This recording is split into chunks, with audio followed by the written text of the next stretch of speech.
Hey YouTube, today is July 3rd, and today we're going to look at the weekly question thread. As it is every Friday, we do this live on twitch.tv/countdown. You can come join us live, and to be a part of it, we just unpack the weekly question thread out on the r/Factorio subreddit. If you like this sort of thing, make sure you hit that like, subscribe, ring that bell so you get a notification every time I post a video. If you have a question, you can either come by live or you can leave it in the comment section. All the links of everything I talk about will be in the description below. With that, let's get to it. All right, here, first question, Muddy Nips. Has anyone managed to build an artillery outpost strong enough not to require supervision after construction? Once the artillery range gets high enough for you to get like 5 to 10 minutes of retaliation waves, I'd rather not sit there the whole time, but to invest resources in a new fortification at every new station takes forever. Kind of does. But to invest resources in a new fortification at every new station, but then they still fail half the time. I was debating on building some sort of huge wall diamond to funnel them to the flame turrets more efficiently and confuse the pathing. Ultimately, I'd like to figure out how to perfectly turtle on these bugs. This is a great question. So let's go straight to a demo that I've built. Here's how to do that. All right, first thing we'll look at is this is a fortification. There's no real resources that it's going to come out of here. This is a resource. This is a just threw some wall together and a little squarish rectangle. It's not very symmetrical, as chat likes to point out, but it's got two things. One, a circular path to house the artillery train, and I'm sure you could get it nice and tight in here. I just made one big artillery train. It's got a couple of artillery shots in each one, not very many. But the second, that's the outside. The second thing you'll notice is that this middle train is a supply train. Now, the supply train is what you need to do to automate it. So this supply train is two-way, an engine on each side, carries three cargo wagons. One of them is the fluid cargo wagon, which will carry in light oil. You should have plenty of this. Light oil, we use that for the flame turrets that are circled around. Light oil gives you an extra damage boost when you use it in flame turrets, so that's why we want to use live oil. One other way I've seen to do it is if you had some crude deposits inside this, you could just have some pump jacks in here. And you can have, instead of bringing the light oil in here, you could just pump jack all the way to crude directly into these flame turrets. They also take crude oil. So if, like on this map, what you might end up doing is building this in a circle around this guy, have all your pump jacks in, and then you don't even have to worry about training it in. You can just use crude oil. That is perfectly acceptable. I've seen that many, many times. And your crude oil, if you don't need it to pull back crude oil to base, then you can use it just as fuel for your flame turrets. So let me highlight a few other things here. So we've got everything here in a robo network. It's all networked all the way out past the walls because your walls will be destroyed by biters. What you want to do is make some torturous paths so that the biters will try and path through here to get to you. And in here I've got the wall of death, right? Flame turrets reaching out and lasers behind them. You don't necessarily have to have this many. I just put them down because I'm in creative mode. You could probably half or a third of this and be just fine. You'll see how few of these you need to launch to actually do damage to the biters. Very few of these will fire off. And the lasers are behind it just to add a little bit of backup to these laser turrets in case they get hit with something. They should not, though. Now, what you'll want in here is plenty of this wall and gate, as well as robots, construction robots, and repair packs to repair some things, some substations, all of these sorts of things. A couple tanks extra in case these get destroyed. But basically, that is the function of your supply train. A supply train is pretty unique in that it can bring you all of the things that you may be missing. So I'm going to go ahead and put in something like this. And what I'm doing is I'm middle mouse button on these little squares inside it. and then you can you can determine what goes in your supply train at your base. And something like this on the insert on the other side, except you're doing requester chests, and you pull in a stack of everything, and that way this this area is now always supplied with the things it needs to repair. So if you lose some bots, it'll pull some bots out there and get those inserted.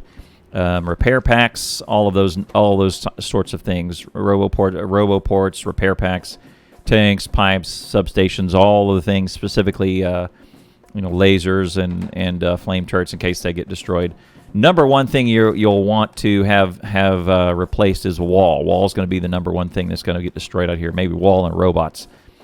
So what I've done is I've dedicated this entire train to nothing but wall and some gates, because that's where the trains come in here. Gates. Signal this up to where you can call the supply train here, and then the artillery train can come here. All of those sorts of things can be set on timers and conditions. But this is the example of a very self-sufficient artillery train. Now what you can do is you let this guy go, and as your artillery train gets some crazy damage, or crazy damage and crazy range, great fire rate as you begin to research up into your artillery train, this guy will clear more and more area. It's also a good way to map the area, because what you'll end up starting to do is, as you shoot at the biters that are expanding out into here, it actually, if you remember the recipe for a artillery shell, is a radar, and it reveals map as it shoots out from the center of the radius, right? So pretty interesting. If you can just map out to a place, map out to some oil, build your stuff, clear to some oil, build all of this around it, and set up your defenses, and you can have a pretty self-sufficient place to launch your attack from. And then you rail the artillery train in. It comes in here with a full volley, kills everything outside, and then they will eventually come attack you. And then it's off to the races, right? So anyway, let me get out here, and I will put down some biters, and we'll see actually how this works.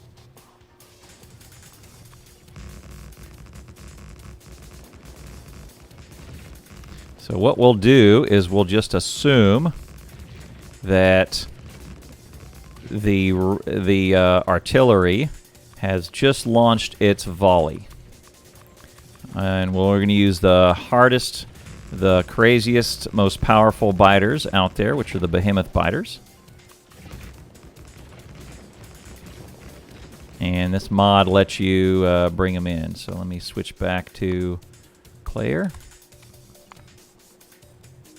And I'm going to put some attractors in here. So they now they're going to come at us. All right, how's that? So now we'll watch these. I've got a little bit of pollution going on here. Let's see if this works. All right, and here they come. And we'll just watch to make sure that... and here we go. So we're going to lose some wall. The bots will go repair and replace.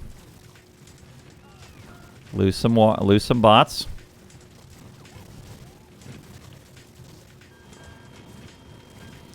Lasers will go off as they get in.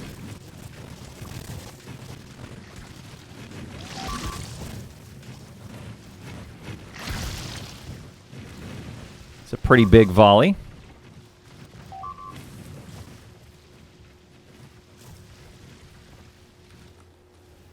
And there we go. Now, how many bots did we lose? About 100 bots, something like that. So what you do is you have your train is the one that brings your bots in. Got plenty of wall. and bots usually end up being the one that are hurt the most because they're trying to repair everything. Oh, they're missing repair packs. I'll just throw some more in there.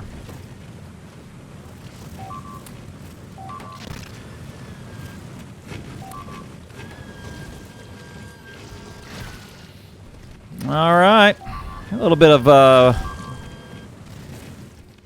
on your initial volley, when the first time you pull in this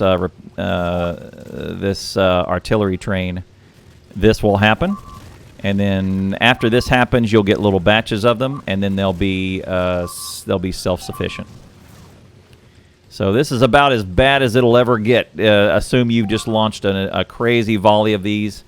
Your initial pull in, and it's got all behemoths, no medium, no large, no nothing. The most powerful biters ever now have their orders to come in and come in and attack. And so you'll lose some biters and some bots. They'll get themselves repaired and replaced, etc. As long as this goes out beyond that. And we lost quite a few bots. 500 bots to start out with should be plenty. And then after this, they'll just trickle in. So now, if you design something like this, you should be fairly self-sufficient. But this is a system that you can continuously repair and replace, and this supply train can be the one to bring in all the spare bots that you need and get everything repaired. The spare wall, spare bots, all of that business. So there you have it. Last pack should come in in just a minute, unless we've got all the aliens attracted by now, which that should bring the last of them in. And there you go, last ones. See, so just a little bit of commentary about this is that the smaller biters can get through this torturous path here that's 1 wide, but for the behemoth biters, you need a torturous path that is 2 wide. So I have a mixture here of 1 wide and 2 wide, so that eventually every biter can try and find their way in, and the whole time they're trying to walk up to the base, then they're getting hit by turrets and lasers. But there you go. That was probably 2,000 behemoth biters, and they killed They killed some bots, and they killed some wall. And let's actually look at that menu. Look at that. Let's see, not logistic network. The bots are the ones that die the most, and the wall. You could presumably just wait after your first volley or 2. And then repair them, let the walls die, and then throw the bots in your network. They will probably not even get close. A lot of these are still missing bots and repair packs, so I'll throw them in. Throw them in now.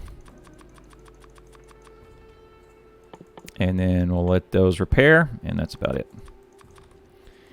And they should be fine. Throw some in over here too.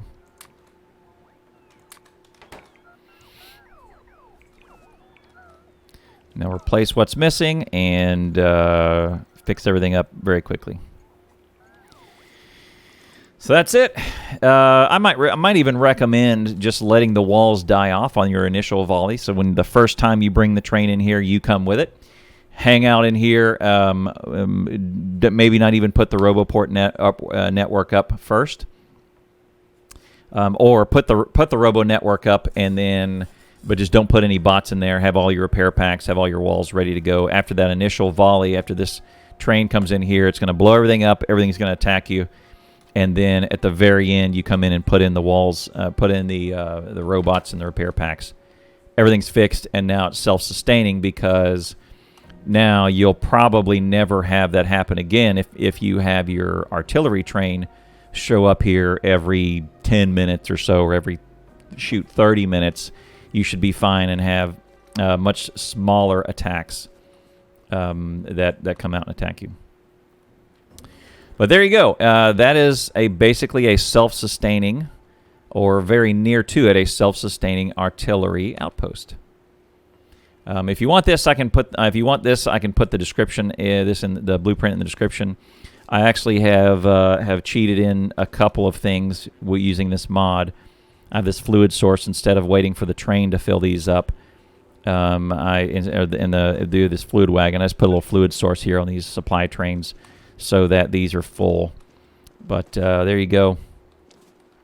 Again, you can also omit this part of it and put in a bunch of pump jacks in here if you just surround an oil patch, and it'll have the exact same effect. You can use even either a smaller train, or just have another car that is another wagon instead of the fluid wagon. All right, there you go. Good question. Thank you for asking that. KazModah Megabasing says, in the mid-end game, is it worth to change all the smelter setup to electric? Power and pollution-wise, what are the differences? So the crafting speed is the same for steel furnaces versus electric. 2.0. The main differences between the two is, one, you're on the steel furnaces. One of the advantages of it is that you do need to consume some sort of fuel. Now, I say that's an advantage is because a lot of bases have an abundance of light oil. And one of the best things to do with light oil to get it nice and balanced with the rest of your base is to make it into solid fuel. And solid fuel goes great as a fuel for smelting, or either run that into your boilers for steam, or run in your steel furnaces just to consume it and try and get it out of the way. Also, a bunch of that goes to rocket fuel. So it is caught up also in the process of science. But what I usually find is that we end up with so much light oil as a result of advanced oil that it's kind of good to consume some of that consume some of that light oil in a different method. So a lot of times I'll have some solid fuel going out to some steel smelters a little bit more than that, more than I should. I'll hang on to steel furnaces a little longer than I should. Once I have a good cracking system up and running, and it's very robust and it's beaconed and all of that, then I'll cut over to electric furnaces. Electric furnaces are a little bit cleaner. They don't have as much pollution. But number one thing you can do with electric furnaces that you can't with steel furnaces is modules. It has 2 module slots in it, which lets you affect the build, the speed, the productivity of that electric furnace. And if you're on Death World, you may even want to throw in some efficiency modules to turn down the pollution that's being output. Pollution is a big factor on something like a Death World, where you may end up having efficiency modules as the most valuable thing. But if your goal is to launch a rocket, you don't necessarily need to cut over to launch one rocket and then done. You don't necessarily need to cut over to electric furnaces. You can just make them for purple productivity science and be done.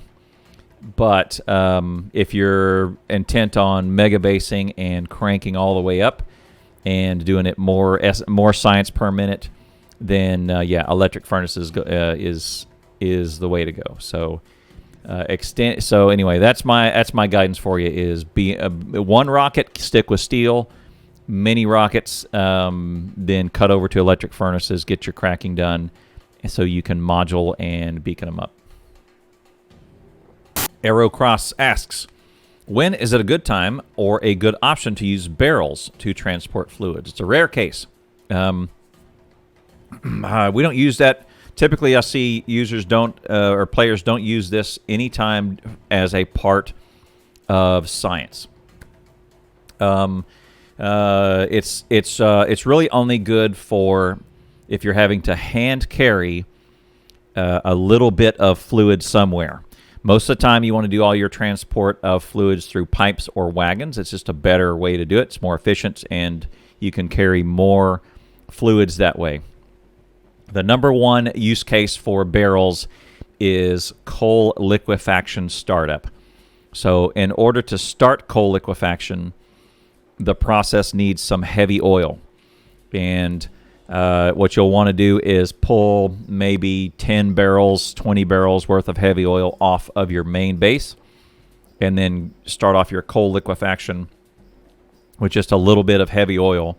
You can also just hook up a line to a tank for 30 seconds and then pull it off and get some in the tank. Just use a pump, pull up the pump when you're done.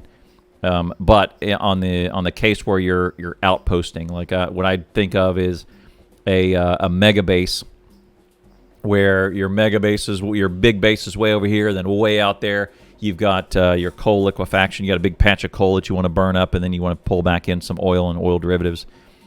But how do I get a little bit of heavy oil out there to start it? Because all it is coal.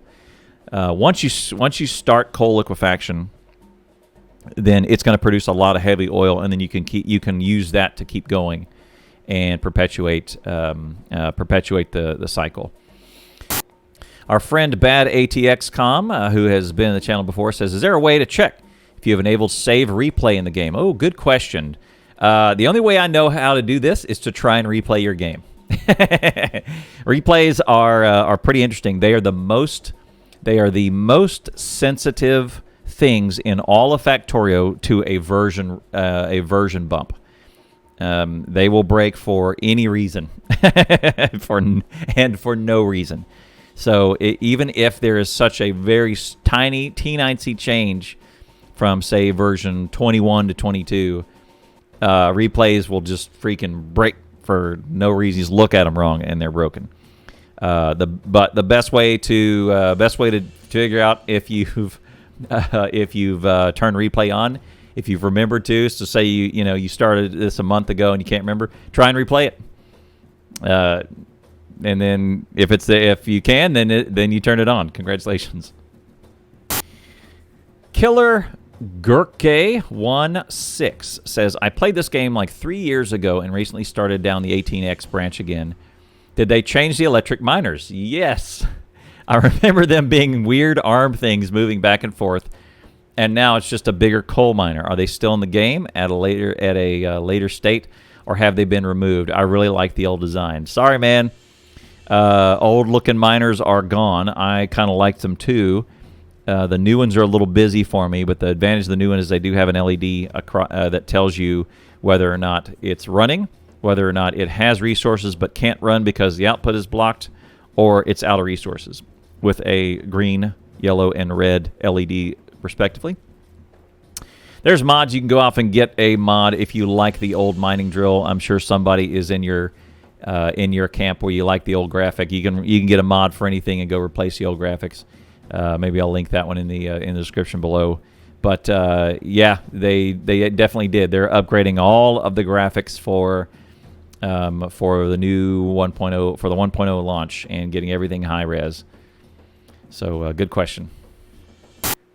hitliterallyliteral says, I'm trying to use bots to deconstruct a base wall and build an improved one, but the bots keep removing a piece of wall and flying to a chest all the way at the other end of the wall.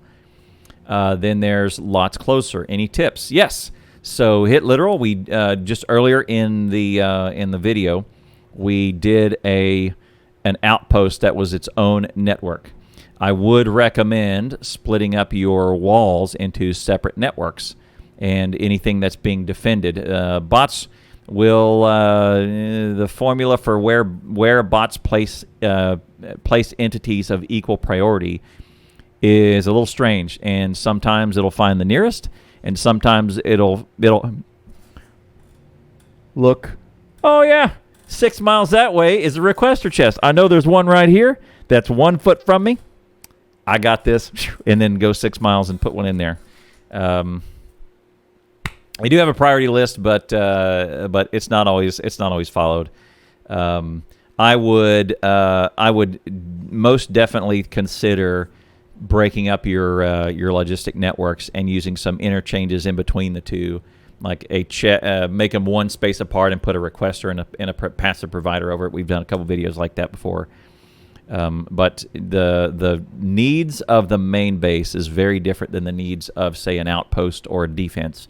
So maybe consider splitting those up so that bots can be either quicker or slower to repair walls and those sorts of things at the edges than they do in the center of the base, right? Dark Shite says, I finished 90 SPM base and I'm ready to move on to something bigger.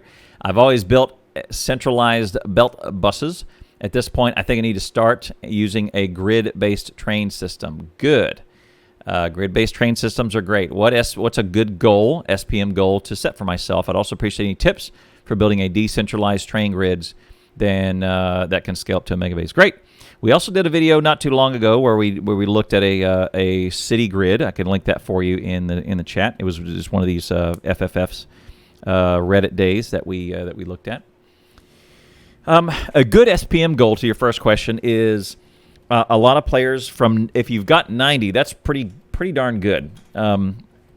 Something bigger is maybe a 500 and 1,000 are good marks. Most commonly, the 1,000 is kind of a satisfying check mark for all of the players, and that one almost definitely needs a pretty robust train network. And city grids are a pretty common way of meeting such demands.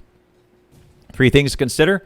Number 1 is the size of your grid should mirror the size of your trains and have stackers so that you can fit trains inside of your grid or in 2 blocks of a grid. So maybe if you have a city grid, one grid is dedicated just to housing trains and stackers and offloading and loading material.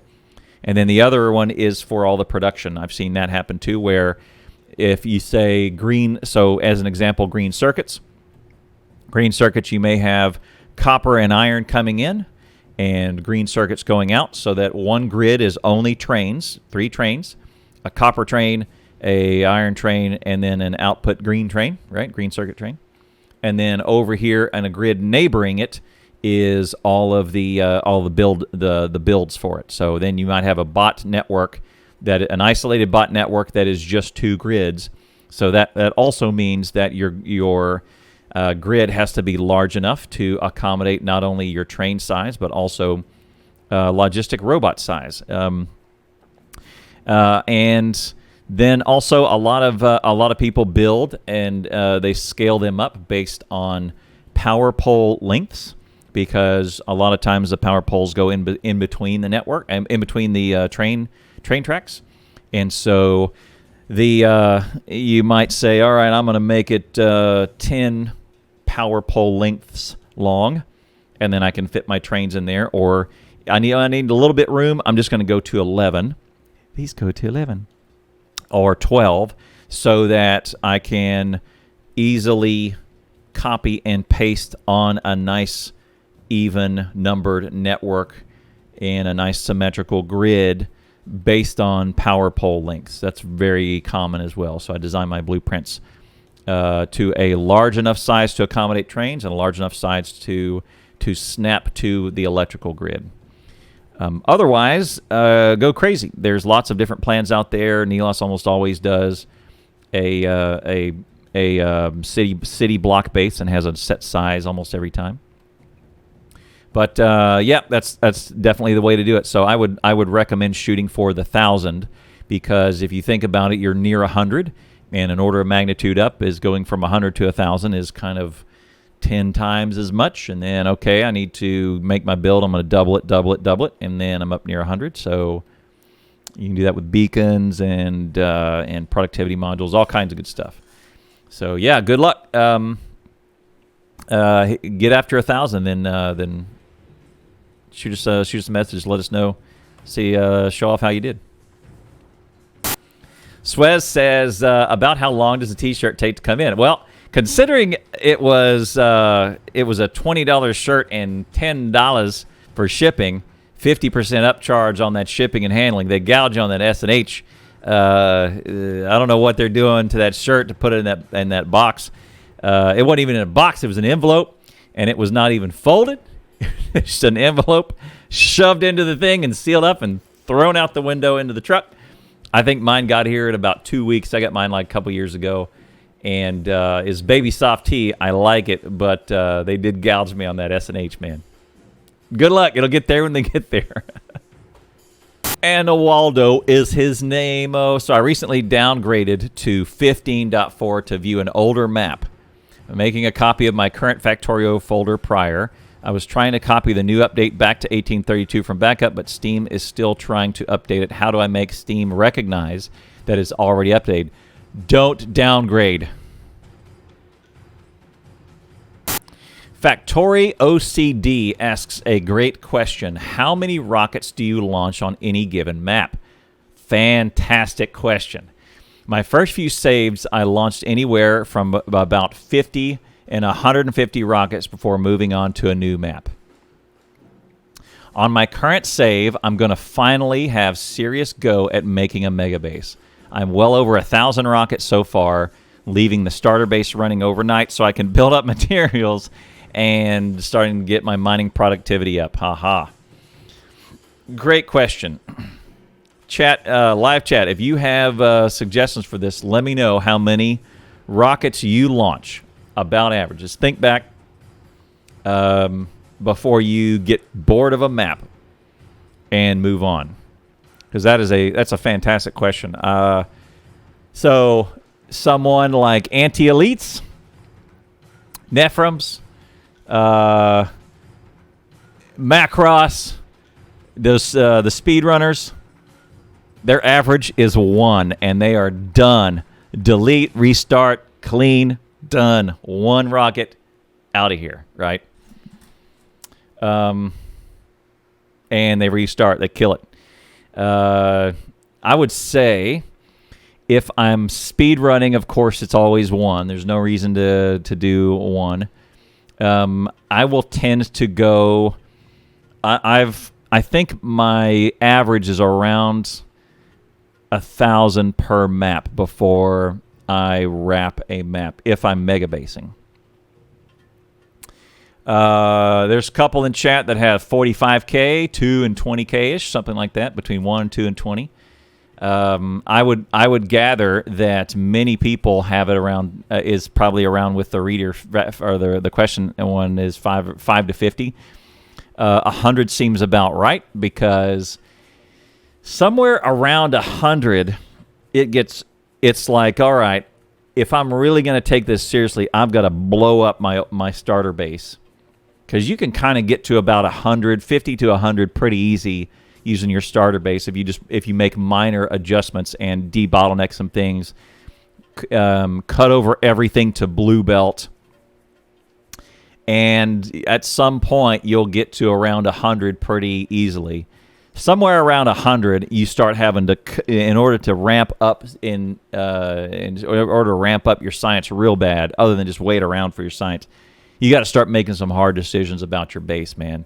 Like, you got to, all right, the smelting, the starting ore is almost gone. I gotta bring some more in here. So now I need a rail network. Well, now if I need a rail network, I kind of need a rail network for everything, and I need a plan for everything. And so I feel like 100 is going to be a pretty good average for. It's you either go to 1 or 100. Those are probably the 2 common Pareto. If I'm putting it all on the Pareto chart, those are the most common one, because it does get a little bit rough once you start trying to make it a rail world. And somewhere around 100, I feel like you're going to run out of starting ore depending on what you've chosen around your mega base, and you got to start hunting, and you got to go out and hunt. So that's a great question. Maybe we'll put up a long-term poll. Maybe I'll throw that up on Twitter and or in chat and see if we can collect some answers. But that is a great question. I never thought to ask that before. Bibzone says, I am new to the game and I'm already addicted with 1D, not 2. I have one question. Why in late game do I need to send a rocket in space? This is another great question. What is the purpose? Why do I need to send a rocket to space? What are we doing here, guys? All right. The number one thing, I'll give you the fun answer, and then I'll give you the real answer. Actually, I'll give you the real answer first. The first rocket you send up is you'll want to build a satellite to it. Throw the satellite in there, and you'll get back some space science. And the space science allows you to advance into some upgraded tech that you otherwise would not have. There's some infinite technology out there that you can go get, that you can build on, and you can get to really get into mega basing. So there is a reason to launch a rocket. It is the gates between you and your ability to research space science. Is the white chemical pack, or the white science pack. That's the real answer. The other answer is because it's there. It's just some arbitrary line in the sand where the Factorio team said, all right, this is going to be our unstated victory condition, but we're going to unlock space science, and you can proceed on and show us some really cool things. But what we don't want to do is end the game for those that want to just completely end the game for those who want to continue. It doesn't crash out or anything once you launch it, but it's fairly arbitrary. But here's the thing: even if you're going to start over, get it there, get her done, take it across the finish line. That's a great finish line, right? Get it done. It is just because it's there. You need to go finish it, and you need to cross that line. Typically, the first rocket anyone ever launches since you're a new player is around 80 to 120 hours to figure out get it your first try. So I'm glad you brought the game. I'm glad you got it before 1.0, and I'm glad you're enjoying it so much. But the purpose is because it's there. Okay, Fluttershaft says, I'll launch rocket on my first run soon. Heard some people make huge bases with some set science production. Isn't it kind of impossible, though? Or at least somewhat misleading to say I built 1K SPM base. Part of such a base is mining an area that'll run out of ore, so it's never really built and done, unless it's literally SPM and you don't care about running it for more than a minute. The flex that you want is to run it for 1 hour and get an average SPM over 1 hour. That's your flex. 1,000 SPM is a great goal. And to your first question, it is possible. It's totally possible. Just have multiple trains waiting and lined up to feed your process, and have buffer chests so that have a buffer system so that your inventory is always full and your machines can always run, and you can have a system that has a supply and demand trigger that acts on empty chests or chests that have some room in them, and that you don't need to set up any logic to do that. But keeping up with the raw materials is a challenge. You also can make decisions like to ramp up is just what we were talking about earlier in the video, is how big to make the train grid, how big to make your trains. What do I want? Left-hand drive, right-hand drive, all that. Less filling tastes great. What inventory levels do I want to maintain? How do I control my trains? And do I want to have smelting in one central location, or do I want to move smelting off base and use trains to pull in, say, instead of pulling in copper ore, I'm pulling in copper plate now?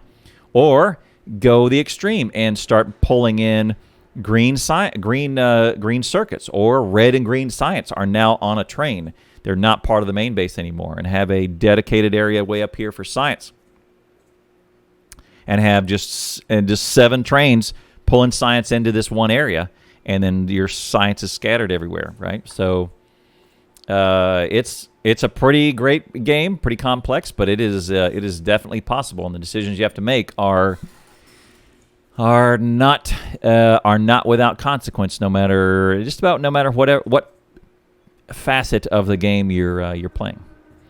So Fluttershaft, keep at it. Fluttershaft also says, can I handcraft a burner miner in addition to the one I start with when going for Lazy Bastard? Well, you really have to calculate that out yourself. You have 111 crafts to work with, and the bare minimum that anyone can ever get is 103. So you do have some extra crafts that you can make. You can still get to 10 to 15 minutes or so to get to your first assembler. You're gonna have to handcraft your first chemical science to get the assembler and build those. You have to back calculate all of those. 10 to 15 minutes is about where you need to get to. But I would also recommend, if you're going to go for Lazy Bastard, put that achievement up on your screen and pin it there, so you can see how how you're tracking to your progress, and let you know specifically when you go over. Also, unbind the dang key on your mouse to handcraft. You don't want to accidentally do it, or you can either do that, and once you get your first assembler, there's some console commands you can use to undo permissions for crafting. So, man, I would recommend putting in some safeguards, because you could get all the way to the end and screw it up with an accidental right click on your inventory and your recipe grid. So, yeah, put in some safeguards, and good luck. DeadpoolJ says, I have a serious spider problem around my base. I turned off evolution because I don't enjoy it. Good. That's fine. But now the enemy camps around the base are full of biters and behemoth worms. I can drive a tank through the camps, but it takes forever to clear them out, or the worms spit the tank to death very quickly. What should I be using against them? I know fire does little to worms, but I don't have rocket production up yet. The factory desperately needs to expand. If you're up to artillery, you can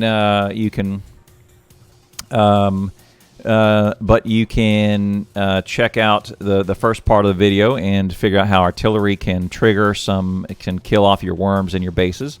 Doesn't sound like you're there unless you've bypassed some of that stuff. You kind of need some advanced science to get into artillery, and you need a lot of science too.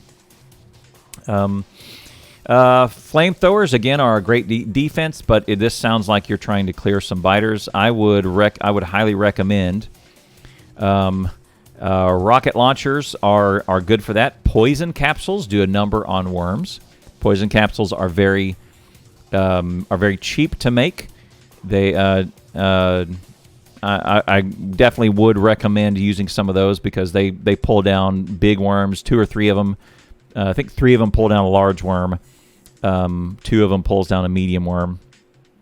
They are very, very good for clearing out worms, and then your tank can go through and hit the nests. I also, if you have oil, I would recommend having kind of a home base with some lasers and some fire through flame tanks that you can run back to when you go beat up a nest, and then run back to home base and clear it out.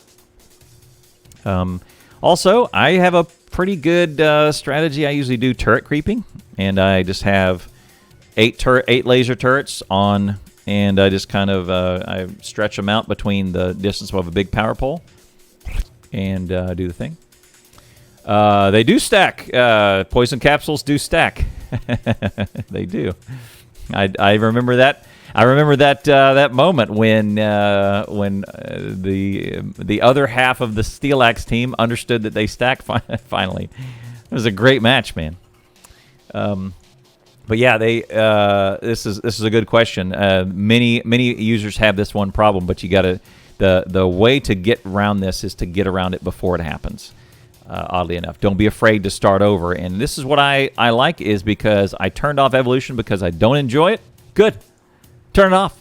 Play Factorio how you want to play it. It's your game. You paid the money. Shut it off.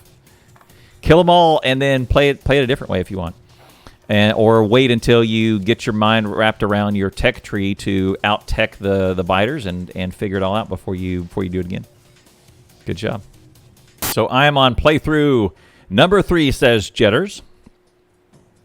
And have a base going good. However, it's starting to get to the point where I can't effectively use resources I have coming in. All the belts are backed up. I'm trying to invent things to make with my resources. But I think my biggest block is advanced circuits, where I can't make them very fast. I have 8 assemblers working, but still not very much. Those are rookie numbers. You got to get those numbers up. To set the stage for my question, I'm in a very good spot when it comes to biters. The base has never been attacked once. Okay. Question is it going to be better to start over in my design production more efficiently, or should I try and reorganize from what I've got? This is the farthest I've ever made it in a game. I'm still trying to figure out what I need to do as opposed to what I can do. It's a great question. What a good framing. This playthrough I used knowledge to make some scaling smelting setups, but had no idea how to set up production and winged it as best I could. All right. I'll just tell you this. Factorio, one of the greatest things about it is that if you can do it, you can undo it. There's almost never a thing in Factorio that you can't fix, or that you can't improve, or that you can't do better at. It's one of the greatest things, right? It's also one of the greatest things that there's the freedom to explore and expand. It's not on rails. It's definitely the decision tree splits out into a near infinite directions, right? So you can. My guidance for you is do not be afraid to start over. The builds that you started with this time, now you've improved on, and now you've understood some things, and now you've got an even better way to do it. You've got a better way in your head. Like, if I could start over, I would do this differently. Well, guess what? Now you can. Do not be afraid to kill your old maps. Don't be afraid to kill your old builds. Don't hang on to those things that are the way you've done it, because that's the way you've always done it. Try some new stuff. And I would have to recommend that starting over is a very, very healthy thing. It does also let you turn loose of all your bad habits, because now you're free to build around that. Also, explore new maps. I have a map generation tutorial that tells you in detail what all those settings do. It's not just here's the slider bar for iron and you can see the patches go up, but also things like, all right, on this map, I've got some green up here and desert down here. I would maybe expect to be attacked from the south first because of the desert, because the pollution will spread a little bit faster that way, and the pollution will be absorbed at a higher rate up north. So now I'm going to make my defenses a little bit on south. Kind of talking through a few map generation through map settings to let you choose a new map. And a lot of times, I will tell you that players live and die, and even veteran players will live and die based on a wrong choice of map. They've chosen something that they should not have, and it's crippled them for the rest of the game. That being said, you can kind of you can almost make any kind of map work. Almost.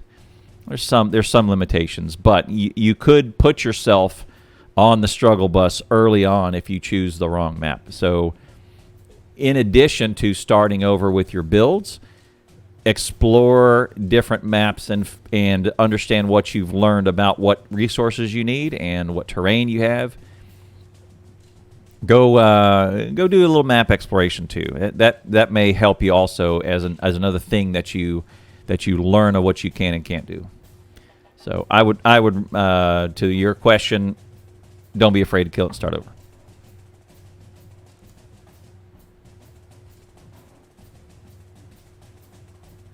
All right, I think it's the last one. Yep, last one. Yay. Niceville says, okay. I've started over my second game and easily progressed through red-green science. Good. I started to work on my military science. Good. When I decided I didn't have enough resources to expand in my initial area, I have 2 questions. Number 1, is there a better way of finding resources than just driving around aimlessly, trying to avoid biter nests and forests? I found a good spot with oil, iron, and coal, but I haven't found a good copper spot nearby. Maybe just a really long train. Radars. Get those radars out and start exploring. Radars are a great way to reveal sections of the map. So a radar doesn't just show you the active area, but it also goes out in a broader range and reveals chunks of the map that at a bigger range that's not necessarily evident as soon as you place a radar. But beware with radars. The biters don't like them so much, and they consider it a military target. So put some guns around it and or some mines or whatever you got and defend it, because they'll take notice and they'll come after it. And what's a good way to start building a base for the first time without just using others' blueprints? Should I just make a massive iron production facility, then oil, then coal, or start a little bit of each? Keep expanding from there. The factory must grow meme. The answer to that one is, should I change my... Okay, well, hang on. Should I change my starter base to build everything I need? Assemblies, rails, bits, belts, inserters, mining. Or should I just keep it running and make it all myself on site? Should I just wait? So I can go with electric smelting, not to worry about it since I need coal anyway for boilers and grenades.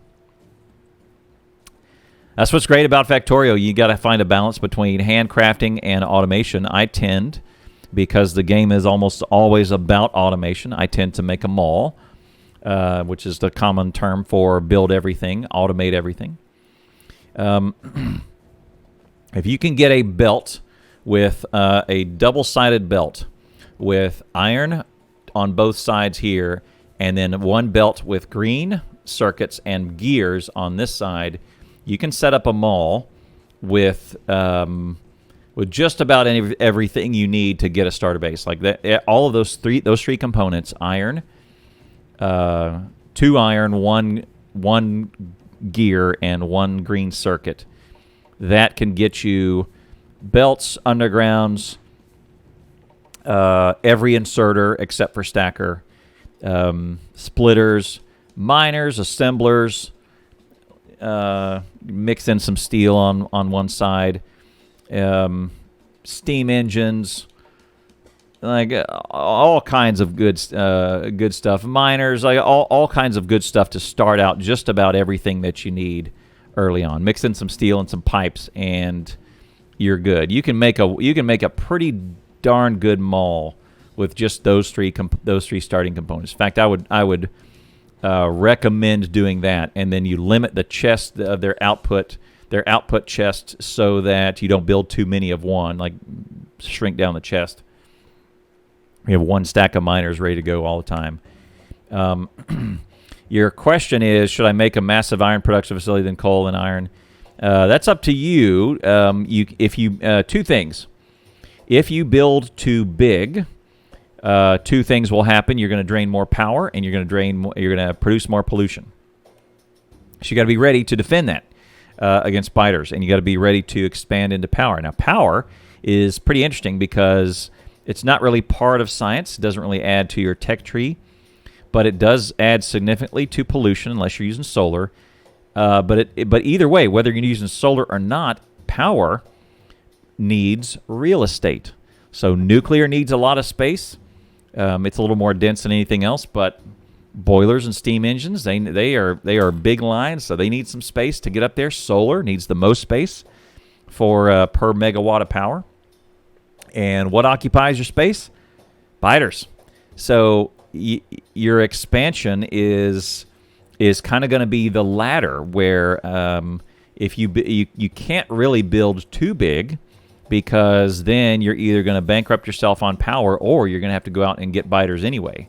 So it's the secret sauce to Factorio, as whether you're speed running or you're mega basing, is figuring out that exact question: is how big do I build versus what do I need right now to meet the next objective, and can I stomach the fact that all my effort that I'm going to put in for an hour or two on this build is only for a temporary thing that's going to get me to my next objective, and then not be afraid to wipe it out when it's time to.